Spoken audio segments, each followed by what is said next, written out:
ইতিহাসের বাঁকগুলো অনেক ক্ষেত্রেই রহস্যময়। হবেই না কেন, মানবের ইতিহাস কি আর দুই এক দিনের, লক্ষ লক্ষ বছরের? মনুষ্য সমাজে সভ্যতার ছোঁয়া লেগেছে তাও প্রায় 600 বছর পূর্বে।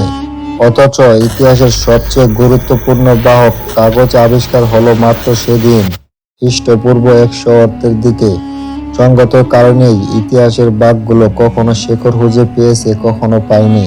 সুপ্রিয় দর্শক মন্ডলী, রিয়েল ফ্যাক্টের আজকের এই ভিডিওতে আমরা জানব পৃথিবীর প্রথম ব্যাংক সম্পর্কে।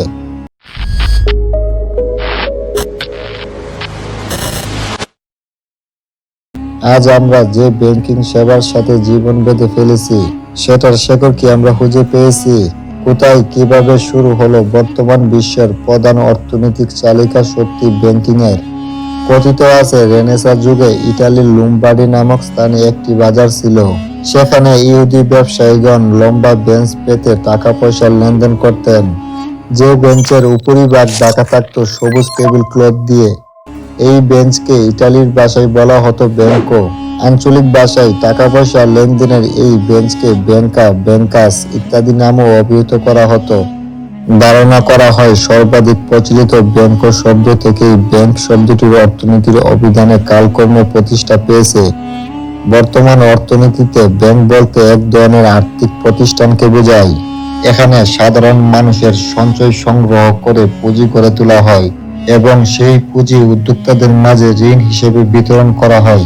উদ্যোক্তারা সেই ঋণ গ্রহণ করে সেটা বিনিয়োগ করেন এবং অর্জিত লভ্যাংশ হতে নির্দিষ্ট সময় বা মেয়াদান্তে ঋণকৃত অর্থের উপর সুদ বা মুনাফা প্রদান করে থাকেন।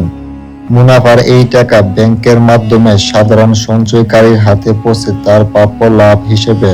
এভাবেই ব্যাংক বিশ্ব অর্থনীতির প্রধানতম চালিকা শক্তি হিসেবে ভূমিকা পালন করে আসছে যুগের পর যুগ। যদিও ধারণা করা হয় আধুনিক ব্যাংকিং এর আবির্ভাব ঘটে মধ্যযুগ রেনেসাঁর শুরুতে। এখানে স্বভাবতই একটি প্রশ্ন এসে যায়, প্রাচীন ব্যাংকিং এর শুরুটা তবে কবে? সেই খ্রিস্টপূর্বে 500 অর্থ হতে 400 সাল পর্যন্ত প্রাচীন সিন্ধু, বেবিলন, রোমান, গ্রিক ও চৈনিক সভ্যতার ব্যাংকিং অস্তিত্বের ইতিহাস পাওয়া গিয়েছে। ভাবা যায় এছাড়া খ্রিস্টপূর্ব 2য় শতাব্দীতে প্রাচীন গ্রিক ও মিশরীয় সভ্যতায় ব্যাংকিং কার্যাবলীর যথেষ্ট প্রমাণ পাওয়া গিয়েছে।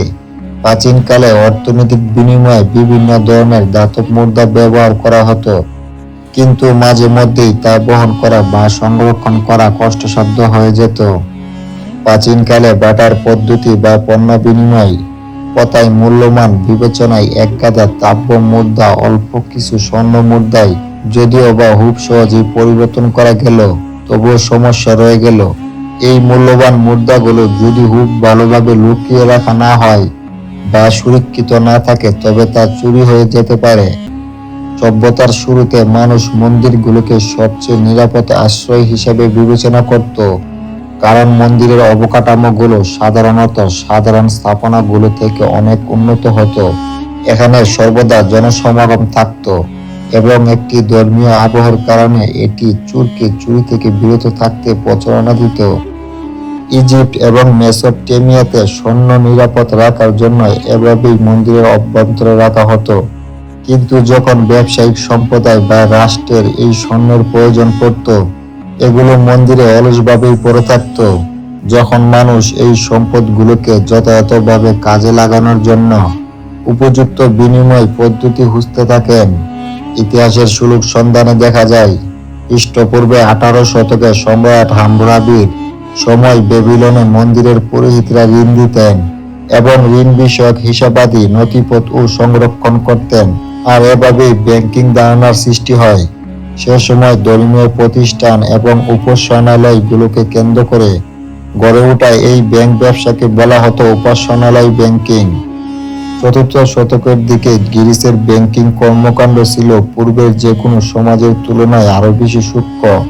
রাষ্ট্রীয় বা ব্যক্তিগত পর্যায়ের সাথে সাথে এখানে বেসরকারি উদ্যোক্তারাও আর্থিক লেনদেনের সাথে জড়িয়ে পড়েন। তারা পুঁজি গ্রহণ করেন, ঋণ দেন, অর্থ এক মুদ্রা থেকে অন্য মুদ্রায় রূপান্তর করেন এবং মুদ্রার ওজন ও হার নির্ণয় করেন। এমনকি তারা এই সময় অর্থ লেনদেনের হিসাব সংরক্ষণ বই পরিপালন করাও শুরু করে। ঋণদাতারা দেখতে পেতেন কারাই গ্রিসের একটা শহরে ঋণ গ্রহণ করবেন এবং অন্য আরেকটা শহরে অর্থ জমা দিবেন। এতে করে গ্রাহকদের গাদা গাদা কয়েন এক শহর থেকে কষ্ট করে টেনে অন্য শহরে নিয়ে যাওয়ার দরকার পড়তো না। গ্রিসে যে ধরনের ব্যাংকিং এর প্রচলন ছিল তার প্রশাসনিক উষ্ণতা ও গ্রহণযোগ্যতা বৃদ্ধি এবং ব্যাংকিং লেনদেনের নিয়মিত করার ক্ষেত্রে রোমকে কৃতিত্ব দিতেই হবে। এখানে দ্বিতীয় শতকের প্রথম দিকে একটি ঋণ অফিসিয়াল পদ্ধতি অনুসরণ করে বিতরণ করা হয়, যেখানে কিছু জামানত রাখা হয় এবং লেনদেনের হিসাবাদি সংরক্ষণের জন্য একজন দলিত লেখকও নিয়োগ দেওয়া হয়। কিন্তু রোমান সাম্রাজ্যের পতনের পরপরই ব্যাংকারদের গুরুত্ব কমে যায় এবং তাদের প্রতি খ্রিস্টান চার্চগুলোর নিষ্ঠুর আচরণ এই পতনকে আরো ত্বরান্বিত করে। কারণ এই খ্রিস্টান চার্চগুলো ব্যাংকগুলোর সুদ আরোপের বিষয়টাকে খুব খারাপভাবে দেখত এবং সেই সময় তা সামাজিক অপরাধ হিসেবে বিবেচিত হতে থাকে। কিন্তু মানুষের প্রয়োজনকে অস্বীকার করে একেবারেই থেমে যায়নি এই ব্যাংকিং কার্যক্রম। প্রাচীনকালে বিভিন্ন সভ্যতায় যে ব্যাংকিং এর প্রথা চালু ছিল তার প্রমাণ হিসেবে গণ্য করা হয় শাসনি ব্যাংককে, যা খ্রিস্টপূর্বে 600 অর্থে প্রতিষ্ঠিত হয় চীনে। ইতিহাসে ব্যাংক ব্যবস্থার মধ্যযুগ বিবেচনা করা হয় 400 সাল হতে 1400 সাল পর্যন্ত সময়কালকে। এই সময়ে ব্যাংকিং ব্যবস্থার অসম্ভব পরিবর্তন লক্ষ্য করা যায়। এ সময় ইতালীয় প্রজাতন্ত্রগুলো ব্যবসা বাণিজ্যে বেশ অগ্রগতি সাধন করে। ব্যবসায়িক লেনদেনের প্রয়োজনে খ্রিস্টীয় 7ম শতাব্দীতে ইতালির রোম শহরে ইহুদি ব্যবসায়ী এবং মহাজন যৌথ উদ্যোগে এখানে ব্যাংক ব্যবস্থার প্রবর্তন করে। ভেনিস সরকারের প্রচেষ্টায় 1157 সালে প্রতিষ্ঠিত হয় ব্যাংক অফ ভেনিস। এটি বিশ্বের প্রথম সাংগঠনিক ব্যাংক হিসেবে পরিচিতি লাভ করে। ব্যাংকের ইতিহাসে আধুনিক যুগের সূচনা হয় 1400 সালে।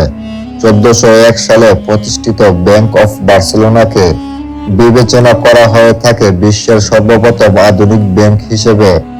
এই ব্যাংক প্রতিষ্ঠা পাওয়ার পর ব্যাংকের কার্যাবলী আরো সূক্ষ্ম ও বিস্তৃত হতে থাকে। 1656 সালে প্রতিষ্ঠিত ব্যাংক অফ সুইডেন বিশ্বের প্রথম সনদপ্রাপ্ত বাণিজ্যিক ব্যাংক। এদিকে 1694 সালে প্রথম কেন্দ্রীয় ব্যাংক হিসেবে ইংল্যান্ড প্রতিষ্ঠিত হয় ব্যাংক অফ ইংল্যান্ড। সুইডেনের সেভ রিজেন্স রিজ ব্যাংকের পর এটি বিশ্বের দ্বিতীয় প্রাচীনতম কেন্দ্রীয় ব্যাংক এবং একই সাথে বিশ্বের 8ম প্রাচীন ব্যাংক। ইতালির মন্টে ডে পাত্রি ডি সিয়ানা ব্যাংকে বিবেচনা করা হয় তাকে পৃথিবীর প্রাচীনতম ব্যাংক হিসেবে। 1472 সালে প্রতিষ্ঠিত হয়ে ব্যাংকটি আজও ইতালির তৃতীয় বৃহত্তম বাণিজ্যিক ব্যাংক হিসেবে তার আর্থিক লেনদেন পরিচালনা করে আসছে। আর এভাবেই যাত্রা শুরু হয় ব্যাংকিং এর। সুপ্রিয় দর্শক, আজকের ভিডিওটি এই পর্যন্তই। দেখা হবে অন্য কোনো ভিডিও নিয়ে খুব শীঘ্রই। আপনারা সবাই ভালো থাকুন, সুস্থ থাকুন। আল্লাহ হাফেজ।